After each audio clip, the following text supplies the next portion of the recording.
What's the name of that divider between your balls? Divider between your balls?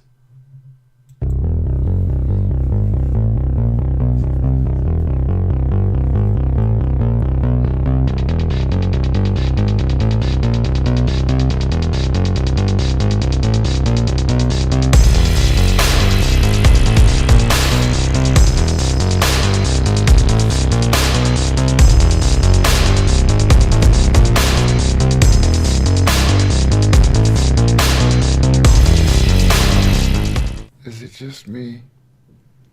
Or is it getting crazier out there? Hey everybody, welcome to the Late Horror Show. What is going on? I am Dino. That is Ted.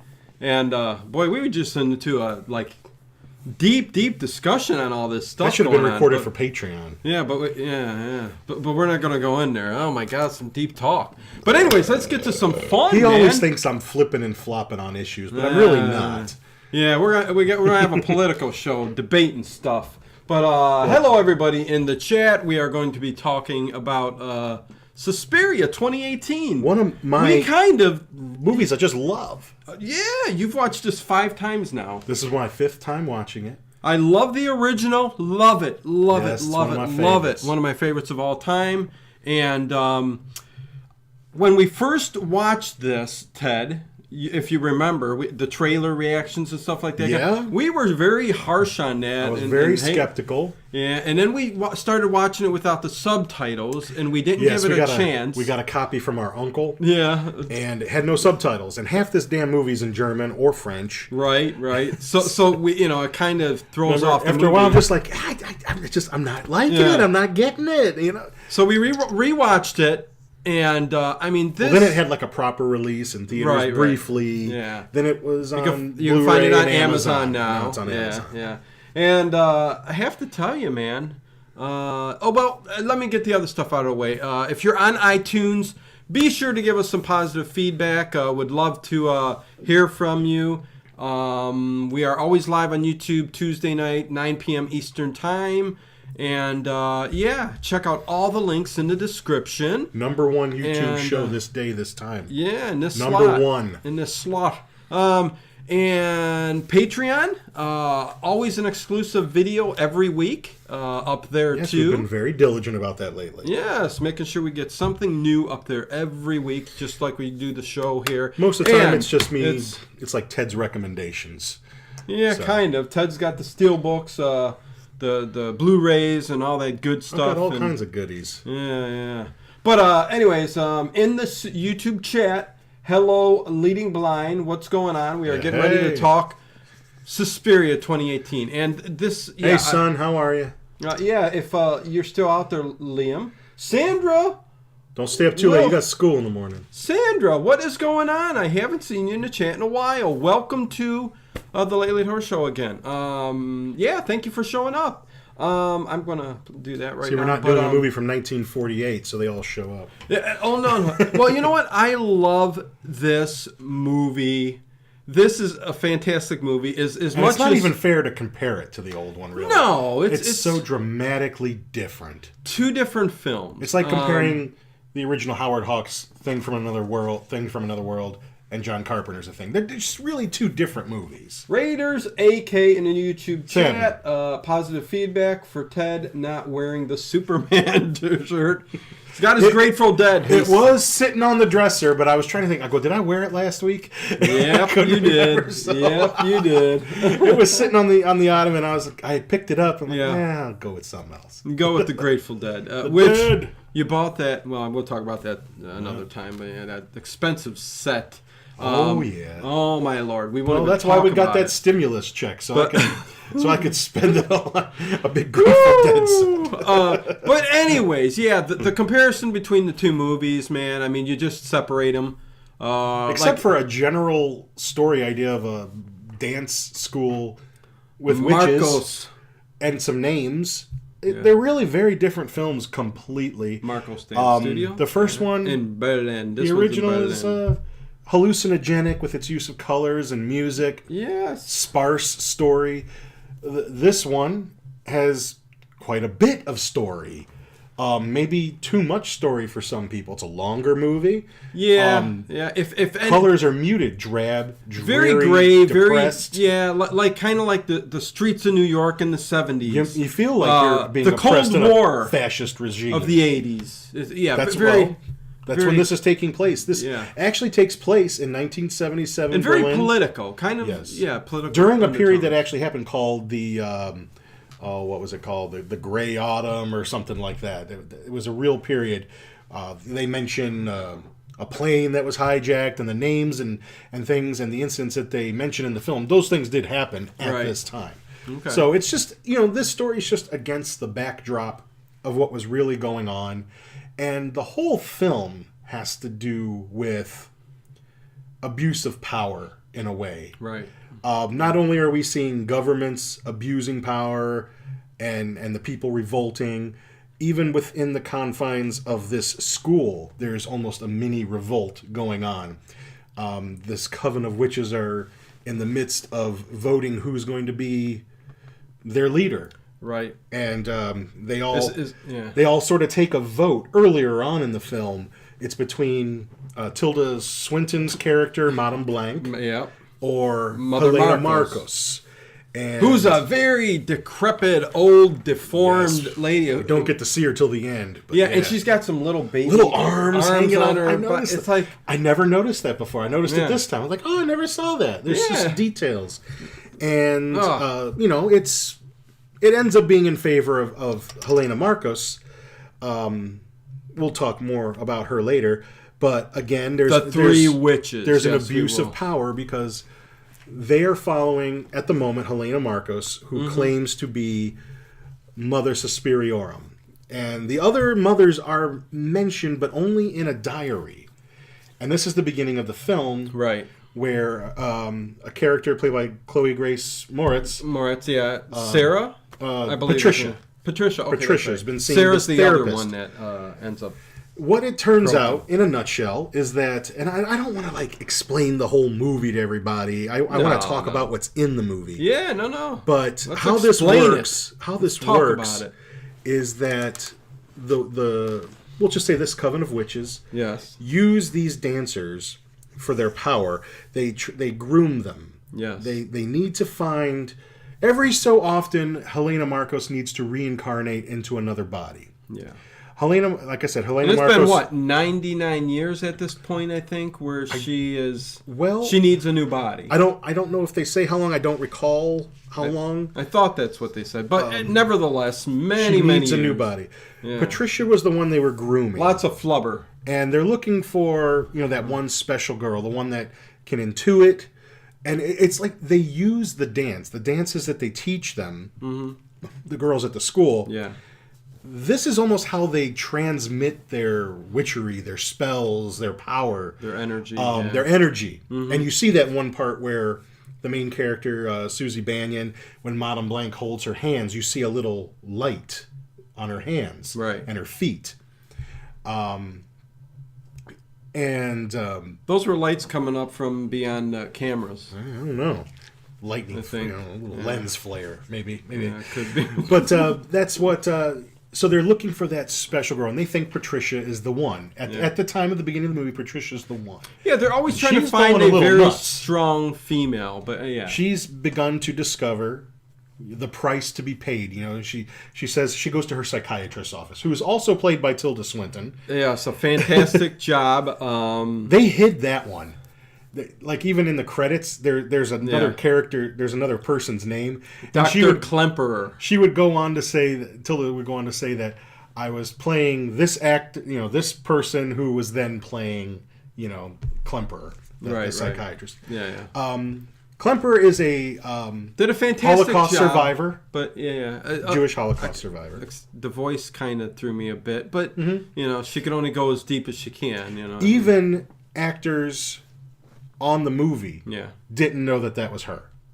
Oh, I bet. Yeah. That was hidden Didn't from some of the she actors. win some kind of Oscar for this role or something? I don't know like about that? Oscars. Now, this is the For type of film. I thought, but anyways, Now, this is the sort of film that I think Oscars should look at, because really, post 2010, there has not been many films I I've thought liked. she did, but anyways. Maybe. Or maybe a different type of award. Yeah, maybe. I love this film. We've already been on record saying how much we love Hereditary and Midsommar. And this film I would group in there. I mean, only other film I can think of post 2010 that I absolutely am smitten and love is Cloud Atlas. That I think is one of... there's not enough thought-provoking films out there. Mm-hmm. Or if there is a really good horror film, there's just something stupid about it. Like Us or something like that, where it's just, even in a 90-minute movie, you can't maintain I agree with you. The three movies, Hereditary, Midsommar, Suspiria, these are three movies, relatively newer movies that I think I've really enjoyed. Yeah. And I'm hard to please. Fantastic. I don't like new stuff. But, I shouldn't say I don't like... Just new stuff never really likes me. I watch lots of movies. Just most of them are shit. But this Mr. Klemperer, his role in this movie is going to be the one of the witness. Yes. This coven of witches, for what they're trying to do, they need a witness in order to perform this ritual they're going to do at the end, which is supposed to be the reincarnation for Helena Marcos. But this doctor also has his own... I don't want to say the movie is really anti-male, but it kind of is, even in the fact that one of the main male character is played by a woman. Right, yeah. I mean, there are a couple of police officers and they're completely humiliated. Oh, they're humiliated. So, it has a lot to do with feminism. It has a lot to do with, and even the trouble that happens when you have a matriarchy. But also there goes that abuse of power. And even this doctor, while he's listening to Patricia at the beginning of the film, it's not like he's really thinking... This is a girl that needs help. Right. She's delusional, and he's just looking in his notebook, writing what she says, interpreting what she says. He's looking at previous notes. Her diary does mention Mother Lacrimosa, Mother Tenebrum. Yep. And that there's the three mothers. She's saying they're witches. At first, they gave me perfect balance. My dancing was perfect. Mother of darkness, Mother of tears, and Mother of sighs. But now she's realizing the price that has to be paid. Yeah. And she's freaked out. And the girls end up thinking, the other girls in school end up thinking that she has run off. Because she is sort of a revolutionary. She's made friends with some of these... RAF members. Left wing... rebels. Right. And they think that's and where she's they don't gone. have a cause either. Well. So, yeah. I don't know. I'm not ignoring you in the chat, you guys. I do see you talking amongst yourself. Ted is very into these some deep plot twists and stuff in here, so we're trying to get through a lot of this and talk about it. A little different. The things where the things where it goes differently, compared to the original Suspiria, is especially Susie Banion's character, who is much more expanded on. She's a I don't know if she's shunned, but she's a Mennonite from Ohio. A Mennonite from Ohio. Amish. And I've had some experience with them working in a hospital on the east side. So, just the way that they live and things like that. The look of it is about right. Yeah. But there is something when we meet her character, and we're presuming you've seen the film and you know how it ends. Because, again, I'm not going to just tell this whole story. No. That's lame. Most have seen it, I'm sure. Well, we know by the end of the film, instead of Susie Banion... Yeah, there's two big differences in both Susie Banions from the original. And if you haven't seen it, watch it before you listen to me. And in the original, you talk about... She's kind of like the final girl. She's discovering... She's defeated the dance studio, and it crumbles, and it falls to the ground. She defeats Helena Marcos and runs away and lives to save them. That's not what happens in this one. No. This is more... Once Susie gets there, and Madame Blanc actually sees her dance... And she's had no formal training, whereas these other girls would have been studying. Matter of fact, most of the girls, except for the one that plays Sarah, who befriends her early on, all the other girls, and Olga, all the other girls actually were dancers. They actually are dancers. Yeah. And, all these other girls would have had years of training. And she comes in and wows them. And is admitted to the school. Very first try. She knows the dance steps, everything. Well, something has drawn her. Yeah, to something Madame has Blanc. drawn her to this specific place in Berlin. Right. The Marcos Dance Studio. And what a thing, when you come out of the Tan studio, yeah. what do you run? I mean, well, the way that they filmed it anyway, you run smack dab into the Berlin Wall. Yeah. I mean, it's right there. That's I mean, how oppressive. Yeah. You know, it's right there. I mean, 2 steps out the door, bam, the wall. Kind of cool for the storyline, though, Yeah. and how it worked out. We get a little backstory on this Susie in the 2018 version. It seems like she never quite fits in with her Mennonite community. Real quick, Leading Blind in YouTube chat says, I'm somewhat confused how the doctor is a Jewish survivor. He was classified or Aryan, and I don't know how any of that works. They did say that. A lot of times Aryan papers would be forged so that they could escape. Right. He escaped, his wife didn't. Right. They got separated. They had... Matter of fact, Stanley Kubrick, before Steven Spielberg, made his big Schindler's List, Holocaust movie, he was actually going to make a film about that very issue I just mentioned, called The Aryan Papers. So a lot of times, they would have to get forgeries to get out of Berlin. Yeah. And the storyline between him and his wife will come up a little bit later, but yeah. Right. And that's part of the guilt that he carries, that it is mentioned later on that his wife wanted to leave earlier. Why didn't we leave Berlin earlier when she was asking you? Matter of fact, even when he's captured by the witches to be the witness, they even kind of make fun of him about that. When a woman, cries to you and needs help, you think she's just delusional. Right. And it is said that his wife kind of begged him, let's leave Berlin, years before it was too late. Right. And you're like, no. And unfortunately, that's the way a lot of people were. And then when the time came, it was just too late. Yeah. But back to Susie. Who would have known? But to Susie, we get glimpses of her life in Ohio. Obviously not fitting in. There's flashes of her wearing regular clothes, like hiding in the closet, wearing regular clothes, doing her schoolwork and being just drawn to Berlin. Right. You'll see, like, she's even drawn an arrow from Ohio to Berlin. Mm-hmm. And something is pulling her there. Yeah. She's gone to see Madame Blanc perform her dance that she created called Vogue, which she created during World War II. Her mother in the story. bed in the flashback, too. Yes. I mean, even calls her evil. Yeah, says she is my sin. Yeah, her sin. And she's a stain on the world. Yeah. So it's like maybe her mother doesn't know exactly what she is, but she senses that there's something dark. And her mother's very sick. Mm-hmm. So, you got that going on too, and you wonder why. Right. So I mean, it's a slow awakening for Susie. Yeah. Certain things happen.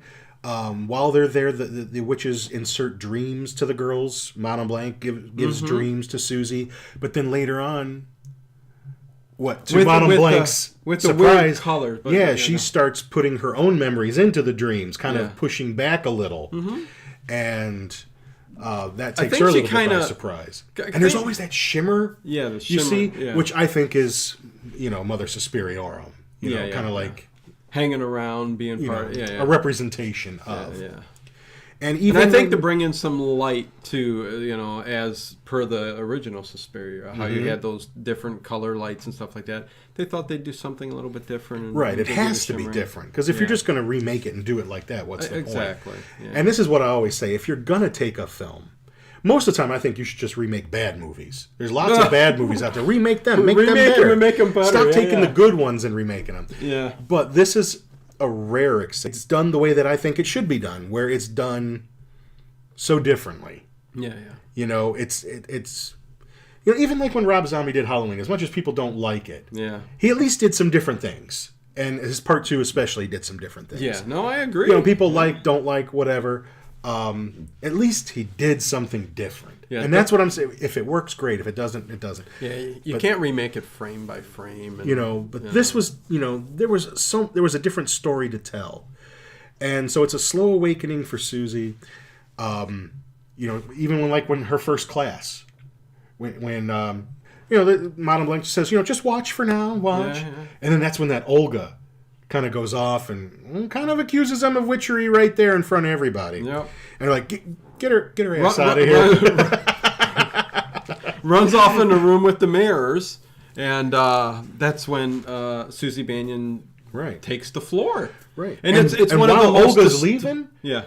Did you notice, it's not tears coming her eyes, it's like thick gel almost. And this is the witches exerting their influence. Yeah, because they're not going to let her out. Yeah. She's not going. She's, screwed up in the eyes, and she's ended up led into a mirrored room. They're making her kind of can't see and drawing her to the room that they wanted her in. Right. And, and then Susie's doing her dance. They kind of want... Well, because Olga was doing the lead.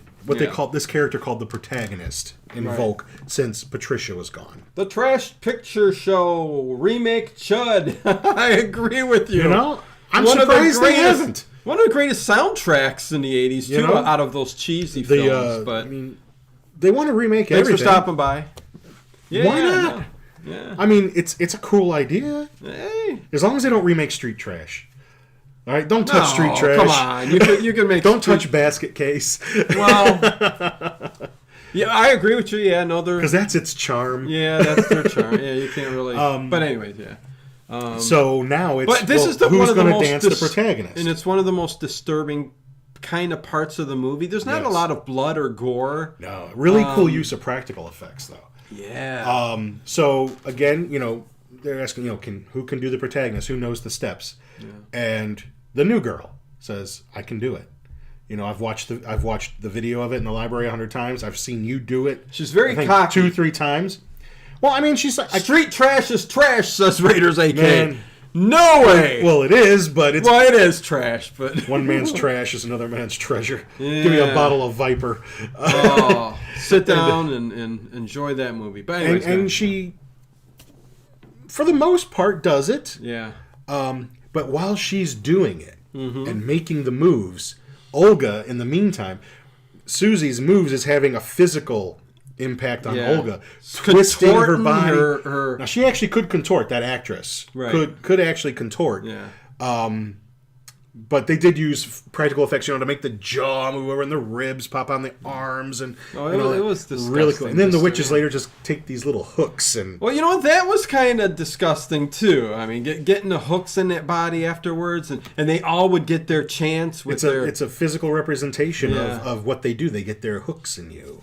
Yeah, and they keep the body alive. Yeah, she's still alive. There's a whole section which I thought was very cool in this dance studio where there were string tied up in different maze type. I don't know. It just was very cool. It's the mother house. The mother house. They have their own little lair. Almost like a spider's catacombs. Web. Yeah. Not where the ritual chamber is, but I wonder if somebody came in and feed them and give them drinks and stuff. They're just wasting away. I think just whatever. Everything's been sucked out of them. Well, Olga was there and Patricia was there, and then by the end it'll be Susie or not Susie, Sarah. So I guess they got. But there were other people down in that basement type. You mean during the ritual? Yeah. Well, those were the girls in the dance school. Weren't there other... No, maybe and it the was other just witches. The two. And the other witches. And Tilda Swinton is Dr. Klemper. And Marcus. And that was very... she played Marcus as well. Yeah. So she had 2 roles down in that basement during that ritual. Oh, 3, because Madame Blanc was down there, Well, yeah, she was all 3. She played all 3. Oh, how amazing. Imagine the hours of makeup. Yeah, and getting them all on screen and making it fit together and stuff. Really? It's the Death Twitch. What is going on? About time, Ninja. I've still not seen the version. Eric, I would, I love this movie, man. It's highbrow. Yeah, we were just talking about. It's not shit for the masses. No, it's a very very good movie. It's not it. It is shit for the masses. It's a very different from the original, and so I mean, it's just a separate type of movie. It was fantastic. Right. But anyways, what else do we really like about this film? So the awakening of Susie is just slow. Dakota Fanning. I mean, 50 Shades of Suspiria. I mean, you know, she was fantastic. Let me go on record here. My wife, in 50 Shades. Everybody's wife. Yeah. Everybody's wife read those books. Yeah. Well, I guess. And when the first film came out, my wife wanted to go see it. I didn't. Yeah. So we went. And when it got to one of the scenes where whatever his name is, Gray, whatever. Yeah, yeah. You know, he says something to the effect of, "Oh, my boy's." Was his name Aaron Gray? He hasn't showed up. So go ahead. He says, "I like to fuck hard," and I just burst up like, "Oh, Jesus Christ!" What? and we got up and left. She said, she's like, no. You know what? She did. She's like, you know what? I can read it, but I can't watch it. You know, listen, what I loved about that movie was just... You watched the whole damn thing. I watched Dakota Fanning. I was waiting for every... By the last one, she was already preparing for this film. She's beautiful, man. She is fantastic. And such a great actress. For this role as Susie Bannion... This was 2 years of preparation. She was fantastic, right? Am I wrong? I find her to be fine. Some critics dissed her a little bit. But I liked her. I enjoyed her very much. I thought she was fine. Johnny Raven, what is up in the YouTube chat? The best commentary duo. What's up? Thank you, my friend. Thank you. I agree. Yeah. The Trash Picture Show. This remake is at least fleshes out the story somewhat, whereas the old, while a classic, has a fairly gonzo story telling method. And that's part of its charm. It's hallucinogenic, like I said. It's just wild. I think that's why it's longer. You know what it is? To get the story out. You experience the 77 version. Oh, yeah. This one, you just watch. You know, you're watching the movie for the story. Beth, what is up? Hello, welcome to the YouTube chat. Yeah, we're just loving on the new... Right. Well, it's 2 years old. We get the stuff later, you know. Yeah. We're not right on top of things, so there's so many things to do, and we only do once a week. Thanks for showing up, but yeah. You know, but so now these witches are starting to see, you know, Madame Blanc take a really particular interest in Susie Blanc. Take a particular interest in Susie. Yeah, she's almost taking a mothering liking to her. I think she really sees herself. I believe so. In her. Yeah. Whereas later on, she you know, the witches are almost immediately pushing for her to, you know, she's ready. They want to get Mother Marcos, you know, into the body. And I think Madame Blanc suspects something, because she even says, you know, when they're talking about Helena Marcos, this is after the vote, where they've all agreed there's not going to be any hard feelings about that, but we know women can't do that. Oh, geez. Well, by the end of the movie, am I right or am I right? Yeah. And, hard feelings, my ass. Oh, my God. Yeah. Anyway. The ending throws you for a loop, but anyways, go on. Yeah. You know, she even says something to the effect like, if she really is, you know, Mother Suspiriorum. Like, even she suspects that she's not who she says she is. Exactly. She's very old. Yeah. Older than all of them. But is she who she says she is? Old. And there is even a part where, and I don't think it's when Susie's doing her first dance. Yeah. It's maybe like the second one or something like that. Right. And at the same time, there's like a rumbling, and you see like a demonic hand. Yeah, hand come up. Caressing the other side of the floor. And she was put in a compartment underneath the dance floor. Some people think that's Marcus, but that's not like Marcus. It almost looked like the death character towards the end. I think it's some sort of manifestation of Suspiriorum. Yeah. You know, they're connecting in a way. Yeah, I think so. Yeah. Really but cool. It was cool how, it was put under the dance floor. And you do see in the film where they take urine specimens from all of them. Anybody question why you need my urine? It does. Shreds your senses by the end, yeah. Yes. And Beth, she says always takes her a while to get to stuff, It takes us a while to get to some of these movies, but that's okay. Anyway, you know? Yeah, because we like just to visit take the my old word ones. for it. I'll tell you guys what to watch and what not to watch. Yeah. Listen to me. Listen to me! But during her dance, Madame Blanc can feel it, feels the power. So she's not ready yet. Yeah. She's like, you have to be able to do this every time. I have to be able to trust that you can do this every time I ask you to do it. Just because you wow everybody one time. Yeah. But all the other witches, obviously, in the coven think that now it's going to be Susie who's going to be the new vessel. And there were some really cool shots that were throwbacks to the original, like the pan shots and the close-ups, with the characters. So they don't usually do that with... Yeah, that's very 70s-ish. With camera work nowadays. Quick zooms up, whatever they call. I don't know. I'm not a director. But yeah, some effects to that. I do like how the dance studio, the wing... where all the girls were staying and roommates and stuff like that. Almost every room's got a different feel of the decade. Yeah. Like the kitchen looks really old, but then the dancing area is pretty modern. Yeah. Where the girls sleep seems kind of older. Right. It's a neat place. Yeah, it looked almost like 40s kind of. They found some hotel. Yeah. It was some hotel somewhere, not in Germany, somewhere else. Ted's watching out for all of us. That's right. That's right. Father Ted, LOL. It is his nursing training. Father Ted. Yes. Your nurse training. He will perform CPR if needed. But yeah, no, it's fantastic. Haven't had to do that in a while, thank goodness. Thank God, yeah. It's been a while. Yeah. Well, Dr. Klemperer, it's kind of like this side story that's going on throughout this whole movie, too. Whereas they didn't really veer off as much in the original Suspiria with the side character, but I think for him to be the witness, we have to understand him a little bit, right, and understand why they would pick him. Once he finds out that Patricia's missing, he gets a little involved in things. Yeah. Whereas he wasn't really believing her that much at first. Now she's missing, and and she left this bag at his place, and it's got the diary that he started to read. Yep. And that gets, I mentioned gets before. caught up in it. Yeah. And notifies the police, and then a couple of police officers show up at the school. I love how they do. Come on in, bring them in. Right. And they're kind of put under a spell by the witches, who take them in the back. Yeah. And they're taking those little hook things and playing with their Peters. And yeah, they're like... nude from the waist down. Right. Just messing around and there at and that stuff. same time. Yeah, her and, was it Sarah at the time? Susie Bannion and Sarah. Looking for the records. Yeah.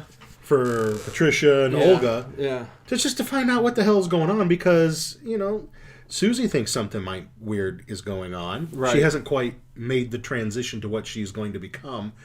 And they hear some noise and Susie goes back there. And what's her reaction? Because it's very interesting.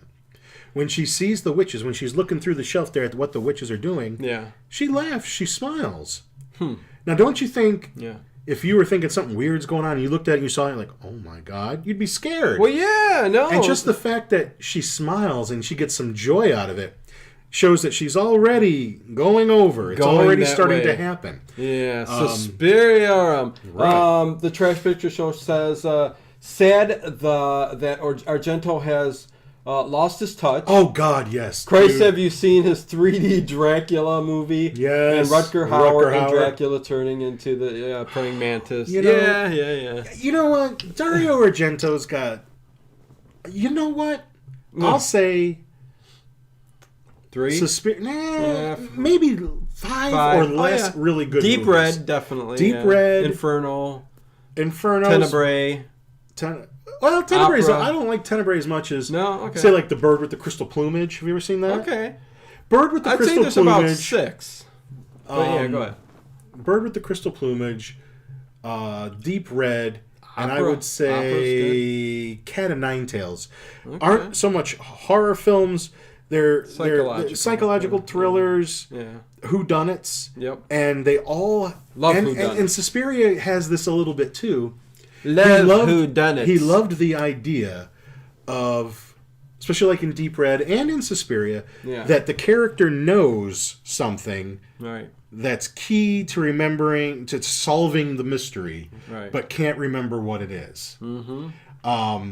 For Susie, it was what that girl said as she was leaving the school. And I'm talking the original Suspiria. The original one, yeah. And in Deep Red, when he was walking through the apartment, I'm not going to spoil it because once it's spoiled, it's spoiled. Yeah. Let's not spoil another movie. And in Cat of Nine Tails, the character is blind and he hears something. Right. And it's trying to solve the mystery based on what he heard. Right.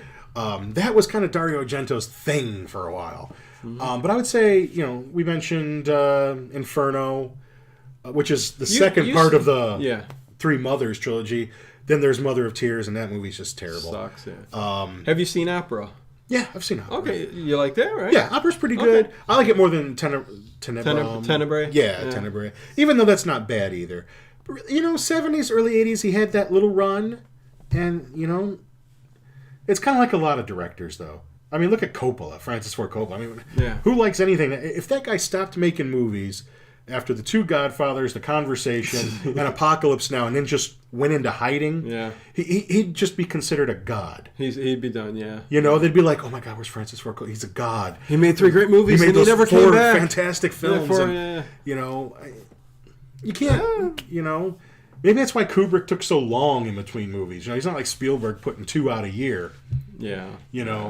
Or Hitchcock's a great director. Spielberg but he didn't write all his. Kubrick and wrote all of his films. He was just into films. he was except for Spartacus. He was in the business, Spielberg. Whereas Stanley Kubrick, he had other shit going on. Mm-hmm. He was deep into conspiracies and there was a lot of deeper meaning to a lot of his films. Thus, took him a long time to pick projects. Yeah. And he would work on projects for ages. And then, like Napoleon. I mean, Napoleon was a dream project. They even put out a book. It's a book with all his notes, all the crap that we're totally off the subject of Suspiria. No, Beth S. is watching Door into Darkness, which he presented. I haven't seen it. Okay. So let us know how it is, I guess. Oh, and I just thought of another movie like post-2000. Was House of the Devil post-2010?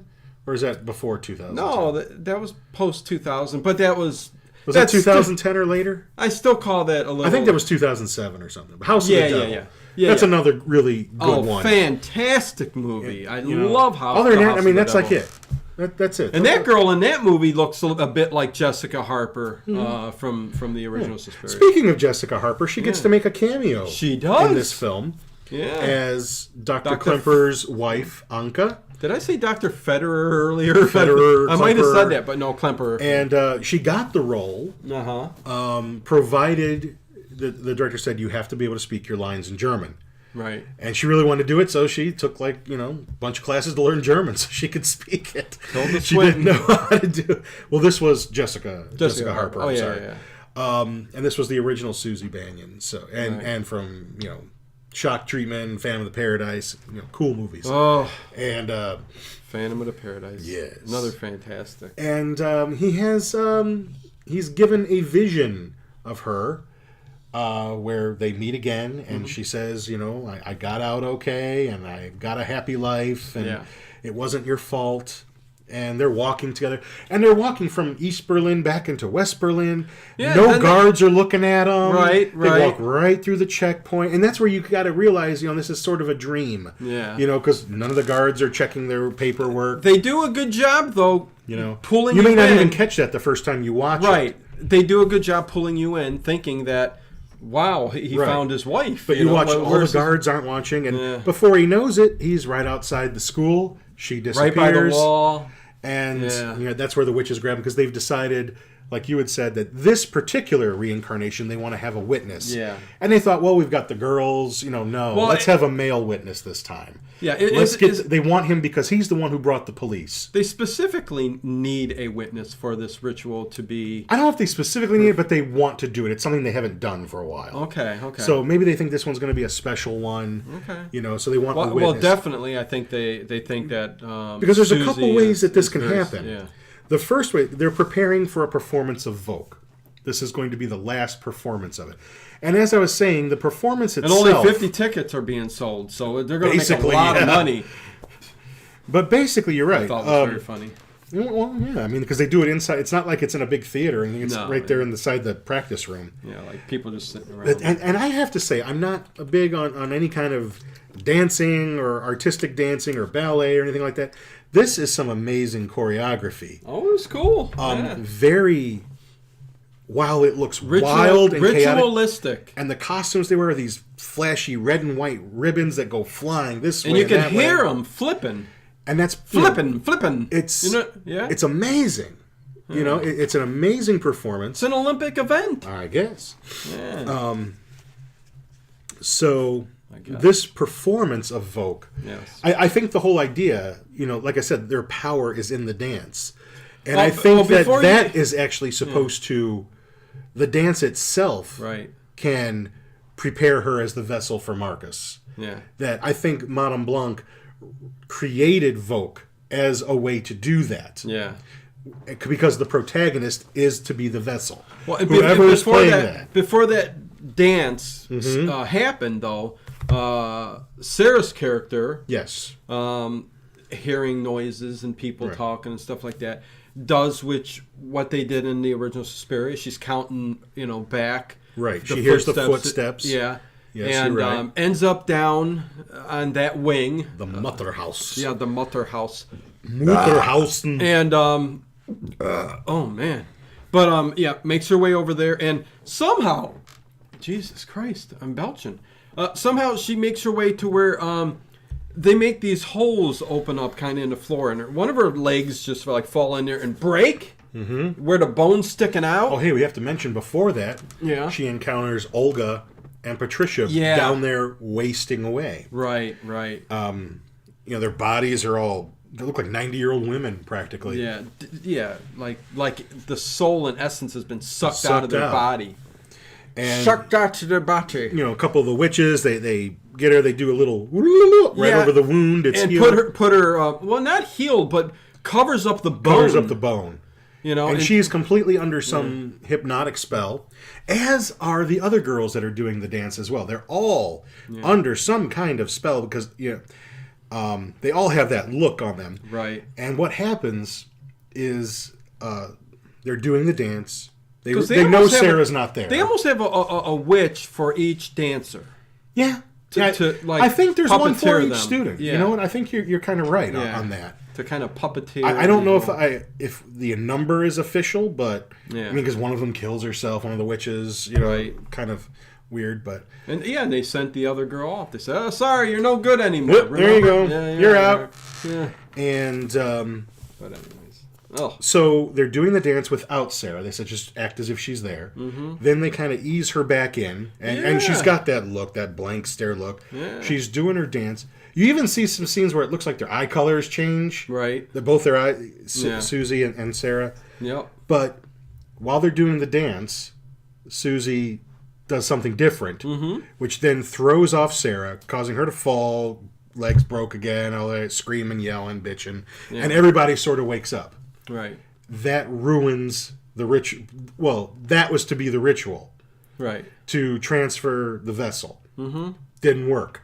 So now they have to do the Sabbath, the Sabbath ritual, whatever it is. Yeah. That's, this is the other way we can do it. What was with the, did you notice, I mean, when that one witch, I mean, I presume she was one of the witches in the coven. That looks like the hair's, tucked up, like kind of very, which one I'm talking about. In the dinner scene, she's at the table, she stabs herself in the neck. What was that all about? You think feeling guilt from this witch? Maybe it is... Nothing in your journey through the Suspiria... Well, I've thought about it a little bit. And I don't know if maybe she just senses the things to come, that something's not right. Okay. And the danger to come. Because, all those... And did we mention they can all kind of communicate telepathically? Yeah. Oh, yeah. And there gets to be a point where Madame Blanc and Susie communicate telepathically. And this is after this happens with the dance. She's lying in bed... And she says to her, I'm sorry I went off record or, did my own thing a little bit. Yeah.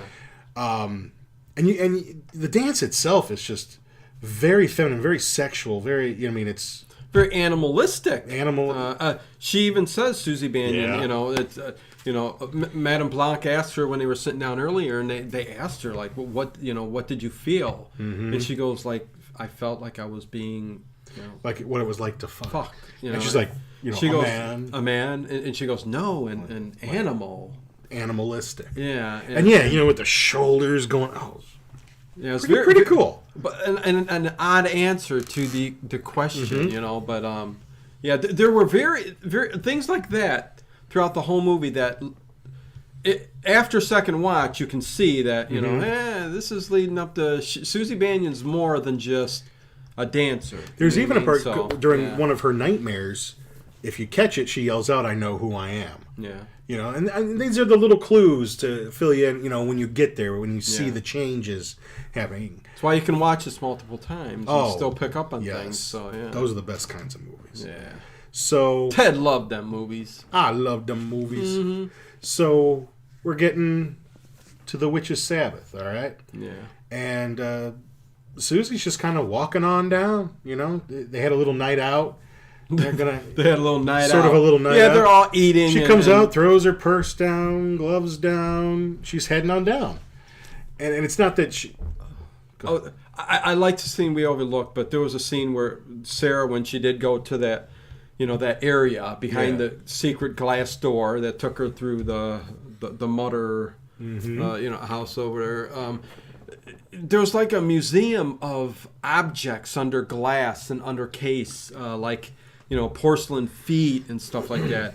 And when you see like Patricia, in there, like she had no feet; she had little stumps. I think that was Olga. Olga. Was it Olga or was it Patricia? That would have been Olga, I think. Okay, but I don't. It's funny how does that correlate with them and their limbs? I don't think anything's there for no reason. Yeah, like, Lucas just like, give me them feet. Yeah, we'll put those, just porcelain. I think everything's there for porcelain a reason. feet under the cases. But it was a very cool room, and they had the spike in there too and stuff like that. But anyways, yeah. So when she finally gets down to the lowest level where this is already in play here, and did you notice the walls? The walls are all kind of covered. They actually used braided hair. It's real hair. All over the walls. And that's disgusting. So then we finally see Helena Marcus in all her disgusting glory. More disgusting than she is in the original.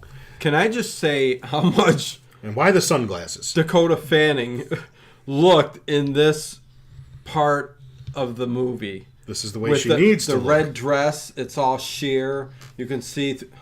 She should have been in a Hammer Sorry, movie. I'm just gushing a bit. She's all you need is a graveyard, a full moon, and some God. fog. Yes, and a castle up on the hill. I don't know if I'd make it black and white, but that would, color, man. Technicolor. Yeah, I mean it's got to be. You got to see that skin. But yeah, the whole ritual's going on, and I don't know what the sunglasses, like you said, are for. I know. But glaucoma is set in. Probably. Probably glaucoma. I guess. So, the girls are dancing. They're completely, hypnotized, doing their thing. The other witches, they're doing their thing too. They're chanting. There's Marcus on the side looking, it's time. It's going to happen. Yeah, you're going. And wait till you see what you're going through. She's talking to Susie like, do you know what you're about ready to get into? And this is where Madame Blanc says, you have to do this. There has to be no doubt. Yeah. If you have any doubt, we'll stop this. Yeah. I can take this memory from you. Yeah. You won't remember any of this. Yeah. And she's still, she's sensing that something's not right. She even says, "Do you feel it? There's just something not right. Yeah. We need to stop this." And when she tries to stop it, Mother Marcos uses a little witch power. And slices kind of the back of her neck or something, and turns her into a reverse Pez dispenser. Yeah, her head goes down. Tina Cole Brown Simpsonder. Oh my God! Yeah, it just goes spraying everywhere. He OJ'd her. Oh my God! She OJ'd him. Yeah, and it was and she's disgusting. Not dead. No. She later on when a character pushes the head back, Yeah. But I'm thinking she didn't survive that. So yeah. But this is at the point where Susie's now revealing herself, Yeah. she says to Marcus, who are you anointed for? Yeah. And, the jig is up, Oh. who are you, which of the three mothers are you anointed for? And she says, Mother Suspiriorum. And she's like, I am she. And when? Oh, that was fantastic, too. That was the big plot twist that happens in this movie. This was the gradual awakening. Yeah. This is from everything from childhood, because they even flash back to her childhood, her mother dying. Yeah. Everything from her childhood. Now, it's like Mother Suspiriorum picked her from the very begining. Right. This will be my vessel. Somehow she attached herself spirit-wise to Susie Bannion, and this is where it led to. And had her encounter Madame Blanc at a dance. Yep. When she saw her live, that meant I have to get to Berlin. She was driven to get Celtic Girl. What is going on? Super creepy. Better late scenes. than never, huh? Yeah. Nice to see you in here. Super creepy scenes in this one. Some were hard for me to watch. Yeah, same here. There's certain things in certain movies that are hard to watch. The footage that they originally showed, like at a Comic-Con or something like that, was the Olga scene and people turned some people off. But I mean, you have to watch it in context. But getting back to this big bloodbath and Susie Bannion reveals that she's Mother Suspirium. The coolest thing is when she kind of like summons, this Death.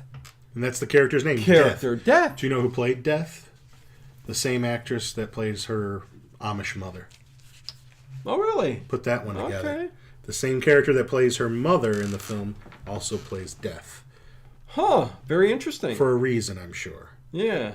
But comes in, badass looking character, man. Badass. And this is where is it where there's no grudges held. No, because that chicks don't hold grudges. That vote at the beginning for Blanc or Marcos, everybody who said, and that's the hand. That almost looks like the hand that. It does. It does. Maybe he was saying, "Hey, I'm here for you. Wait till the end." But anyways, everybody who said Marcos ended up getting their head blown up. Kind of voted for Marcos.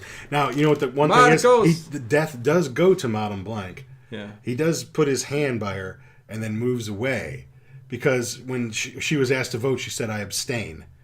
She didn't vote. Right. So she sort of gets lived. And one thing we haven't mentioned in this film, or in this talk, is the music. 80s horror fan. Is this the remake? Yes. Yes, it is. Or it's the new reinterpretation. Reinterpretation, because it's such a different movie. Nice to see you in the chat. Thanks. Yeah. And the music, which is done by Tom York. I'm not a big Radiohead fan at all. I'm a big Radiohead fan. But the soundtrack is really... I have the soundtrack. Yeah. And the song that is playing... It's not Goblin, but it's still good. But but it's just as haunting. It is. Because it's like, come under my wing, the lyrics. Yeah. And she does, as she's going to... Death is going around... Yeah. Blowing up heads. I can't love a movie unless it's 40 years old. No, there's some. We just talked about Hereditary, Midsommar, this one. But anyways, we're very hard to please. We are hard. It's not that I don't like new stuff. It's just that all the best stuff was a long time ago. Exactly. Sorry. No. I feel bad for people growing up today because everything is shit. So yeah, you get to watch us and listen to WAP. Right. So Susie Bannion is, we now know, Mother Suspirium. Yeah. And this really cool effect where she opens her chest, which it's sort of a vaginal looking lip mouth. Yeah. And if you are listening to the film, you do hear sighs coming from it. Oh yeah. That's the mother of sighs. Mother of sighs. Yeah. And she does show some mercy. No. As Death is going along and has killed the supporters of Helena Marcos, the imposter. Yep. The imposter. We forgot to mention at the beginning of the ritual when Susie comes in there, one of the witches is cutting open Sarah's belly and just letting her entrails out. Olga and Patricia have already had this done, you can see. And she goes, and they're still alive. Yeah. And she goes to them and she, touching their face, what can I give you, my sweet child? And all three of them say to die or death. And instead of, blowing their heads up, you know, she gives them a sweet, gentle death, I guess. You know, as gentle as you can get. Yeah. And because they ain't coming back from what happened to them, so, you know, and they gotta go. Then it's kind of slow motion, which is another little 70s thing. And, you know, she's just like, dance, it's beautiful. And you just see the blood everywhere and these girls just dancing and thrive.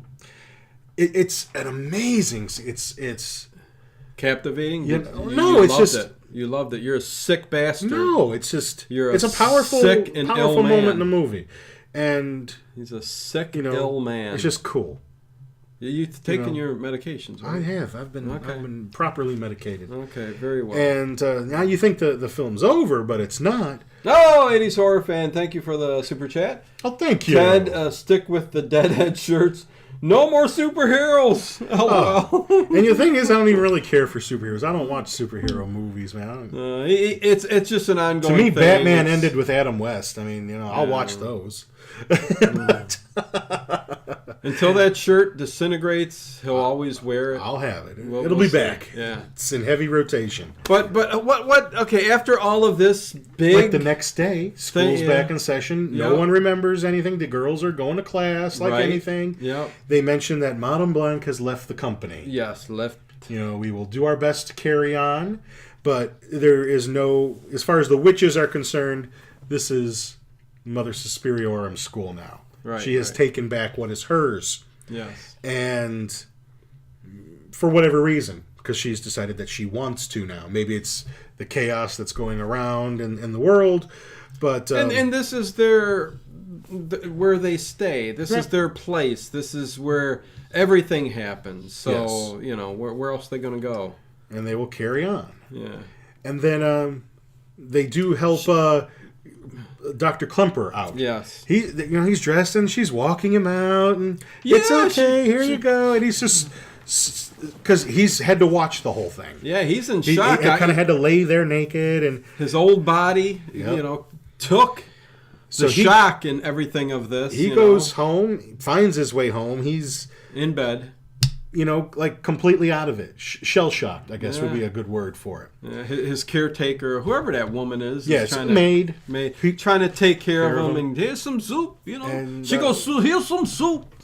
You want soup? Susie Bannion shows up and she immediately gets up. Who are you? And she's like, leave us. Just like that. Go. Leave the room. And just walks out. She's got Jedi powers. More than Jedi powers, I suspect. Yeah.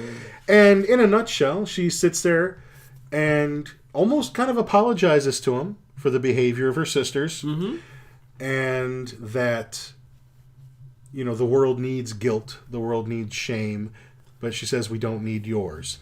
And the reason for that, I think, is because it's interesting. Whereas historically, like I said, there's a lot of feminist issues presented in this film where women have been presented as or treated as, less important. Right.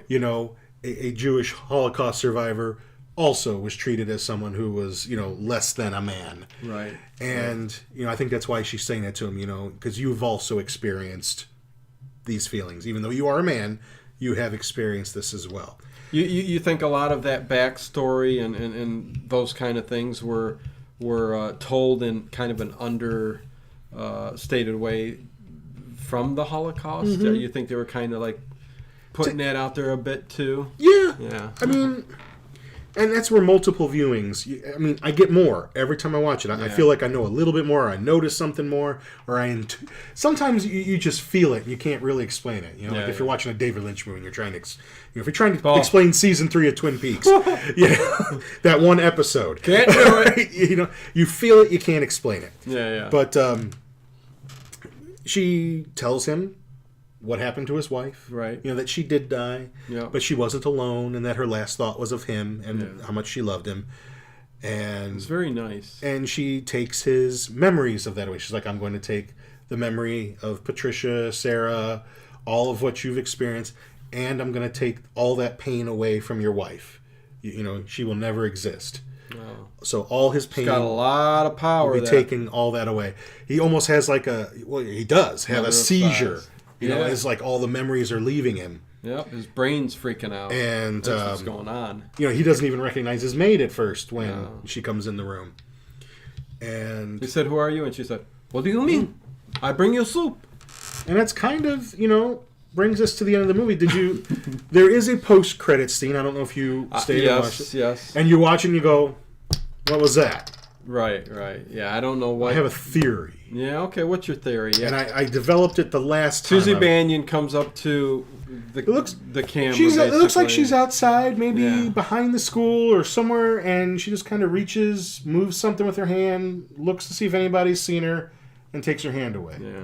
You know what I immediately thought of? Not this time I watched it, but the last time I watched it. Okay.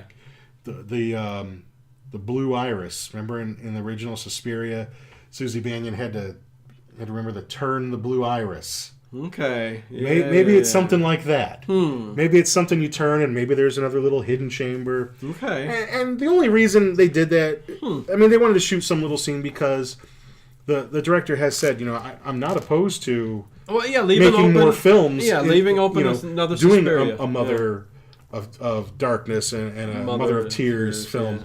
Said he even had I'm all for that, man. I mean, doing his own versions. Yeah. And I thought it was a fantastic film. If you keep the same people involved, making this film and going even if it's on not the same actors, but the guy who did the screenplay for this, awesome job. Oh yeah, awesome. And he's even on record as saying he's not a fan of Suspiria. Yeah. He watched it before he wrote it. But it's like there's not much there to inspire me. So he kind of did his own thing. Did a lot of research on witchcraft and covens and dance, and we got this really thought-provoking, arty horror film. Yeah. That I put up there with the likes of a Hereditary, Midsommar. Yeah. A handful of the movies post 2010 that I like. Right. Same here. 100%. Really quick, Celtic Girl in your YouTube chat. The more I keep going back, those movies 40 years and older are far superior. I agree, getting super into 60s films lately. My God, marry me. Especially 60s London fashion. Oh, they have the most amazing fashion, hair, makeup, especially 60s London. Yeah, you know what, Celtic Girl, that's why I love Rosemary's Baby so much. Mm-hmm. Everything you just said right there, the fashion, the era, there's just a look to the people. That Twiggy look that Mia Farrow has in there. Fantastic. Yeah, if you like your women look like guys. Oh God, Ted. Yeah. But anyways, going back and checking out the older movies. But yeah, this movie, summing it up, just fantastic. I agree with everything you said. I disagree with a lot of critics on this one. It's only got. We have to take back what we thought. We only went off a trailer. Yes, we did go off a trailer and very little of the beginning of the movie. So it took a little bit of time for us to finally be able to see it. But we caved. Once and we I love did, it now. I realized that there was a work of art here. And it's a beautiful film. If you got Amazon Prime, watch it. Buy the Blu-ray. Watch the old Amicus films and Hammer films as Sandra. Who said that? Yeah. Sandra, huge absolutely. Fans over here. I mean, well, you're talking to the Hammer kid over here. But the Amicus films, I love as well. Yeah, we cover plenty of Hammer. We just did House That Dripped Blood a couple weeks ago. Yep, Amicus. So, yeah. Fantastic movies. I might differ with Ted sometimes. They're not Hammer. They're... Right. But, I mean, even Hammer, some of them are hit or miss. But the majority of the ones that I like aren't. Yeah, and you showed me most of the ones that, you've liked. So You've seen the cream of the crop. And yeah. If you don't like those, well, then it's just not for you. But I can't say that you didn't give it a fair shake. Exactly. Bye, all. Stay well. Thanks for stopping by, Sandra. See you next time, for sure. So that's it, you guys. We kind of discussed and summed up, kind of giving you different views on, this new movie. Well, this 2-year. I keep saying the most movie. Recent. Yeah, Suspiria. Very enjoyable. I'm glad we did this. We talked about it. Maybe gave you a different point of view on some things. And what we're going to do now is film. Go over to Patreon, and we're going to film. Ted's got a steelbook of Suspiria and another thing. Just my little review. So we're going to talk Show you about some of my toys. Yeah, talk about that a little bit on Patreon. Link is down in the description if you want. And I didn't even do that. So let me give a big thanks to all of the Patreons right there that support us, and I appreciate each and every one of you guys. See, Raiders, we got your name on there now. Yeah, we got you on there, Raiders. Didn't let you down. No, I made sure I went on there and got it. But with that said, every week going to have something new up there. So yeah, that's it, man. I think we'll leave it at that. Everybody on iTunes, appreciate the listening. Love the numbers and love from everywhere. I love the people talking in Spain or listening in Spain and Pakistan and all over the country. It's just amazing who listens to this. He reached out and said, "You're a very good man. You are very, very, very good man." But with that said, you guys... all right, we got to get to the Patreon studio. Yeah, we're going to get to that. Yeah, which we stream live. We're going to stream that live. So see you over there if you're a Patreon. And, yeah, see you guys.